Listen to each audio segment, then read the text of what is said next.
Good day to you, ladies and gentlemen. It is review time once again, and today's review comes in the shape of the film Kung-Fu Panda 2.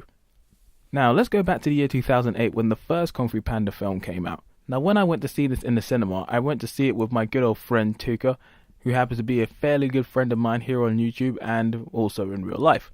When we both saw it, I think it's fair to say that we both enjoyed the film immensely. It was one of the most interesting films that I'd seen in an animated format for quite some time. And at the current point in time when animated films really weren't doing it for me at that point in time, Kung Fu Panda was an original film that had an interesting story, wonderful characters, and wonderful animation. It was a fairly interesting film that paid homage to the world of Kung Fu and the culture that surrounds it, and I liked it a lot. However, as time went by, I sort of drifted away from Kung Fu Panda, and then I ended up thinking, it was a good film for what it was, but overall, I just didn't feel that sort of original oomph that I get from other sort of first films in their series, like Shrek and Toy Story, for instance. There was a sort of je ne sais quoi that those films had that I didn't feel when I watched Kung Fu Panda #1.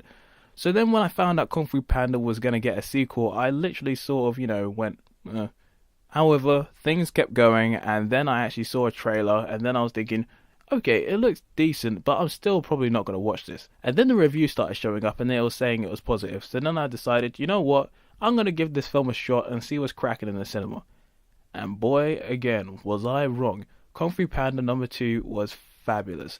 It met my expectations and then exceeded them. And it is definitely a film that was far superior to the original in many different ways. And I am glad I watched it. So now we're going to go about and talk about the film in some degree of detail.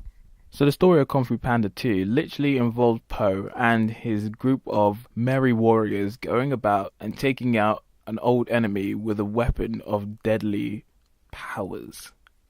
And that is literally the story in a very, very simplistic fashion. The story in this film is very good. The story in Kung Fu Panda 2 takes the characters into a lot darker places than it was before. The stakes are higher and there is a lot of emotion, comedy, and character development to carry this film into the realm of good sequels. It is good storytelling, and while it's a story that has been told a good few times before in many different fashions, this is a story that's been told in the right way to please audiences of all ages. Now let me go about and say that Kung Fu Panda 2 was a lot deeper than the original film, offering a much more emotional and dramatic film in tone and themes. The film deals with issues like identity, death, destiny, loneliness, as well as dealing in past, present, and future events.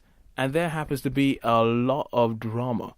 And the character development in the film is taken to a very good level, with there being a lot of character development for characters like Po and Tigress, who happen to be taken to new levels of importance and trust and friendship in this film. Even Lord Shen, as the new villain in the film, is given a fair amount of backstory, so we come to understand why he's doing what he's doing. Now, character-wise, all of the cast from the original Kung Fu Panda return in this one. Jack Black, as always, is incredible in whatever he does. He is charismatic, funny, and incredible as Po in this film, and he is taken to new levels with the character development that he's given in the film. Tigress, also played by Angelina Jolie, is taken to new heights as well with the amount of character development she's given. And with the story, we come to see a much more softer side of her. Also, Dustin Hoffman as Master Shifu was hilarious, as always, as well as being a wise master of Kung Fu. And Gary Oldman as Lord Shen is just one of the most brutal villains ever. His voice acting in this film is absolutely superb. He has a sort of voice where he can change his tone at any moment, and he could just come across as very sinister with a calm voice, but very sinister with an angry voice. Gary Oldman is the Don. He is incredible. I salute him amazingly. He's great. End of story. And the rest of the cast do well in their respective roles as well. Though I wish I'd heard a little bit more time from Jackie Chan, because in my opinion, Jackie Chan is the awesomeness, and you can never have enough Jackie Chan in a film. Now, let's move on to the visuals of Kung Fu Panda 2. Visually, this film is incredible, with a lot of attention paid to the art style and action sequences.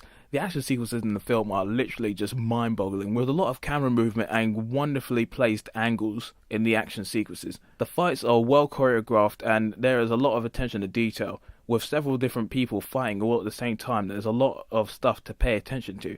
And the use of color and lighting in the film was just wonderful. And you can see that there's a lot of attention paid to the way in which the land looks and the actual animal characters as well, which is a really, really interesting factor to me, because the actual animal characters in the film all have a sort of unique look that are similar to what they look like in real life, but at the same time there is so many little intricate details, like the way that the monkeys happen to have like certain haircuts in the film. That was just really cool to see that they'd pay so much attention just to small little intricate details like that. Also, the use of 2D animation along with the 3D animation was a welcomed addition. Like in the first film, there's a lot of style and panache added to these sort of 2D sequences, and the way in which it's crafted around the 3D is wonderfully done.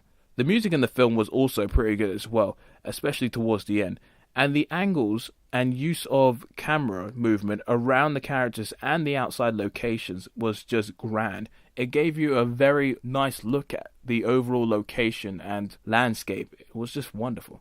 So overall, Kung Fu Panda I'd probably give about an 8 out of 10. It was a wonderful sequel, far superior to the original in my opinion. While I would argue that it's definitely not the best animated film I've seen, it's definitely one of the better ones that I've seen in recent years, excluding Toy Story 3 of course. Anyway, that's been my review. Hopefully you found it informative and look forward to the next one when it shows up. So until then, ladies and gentlemen, this is the Hypersonic 55 signing out.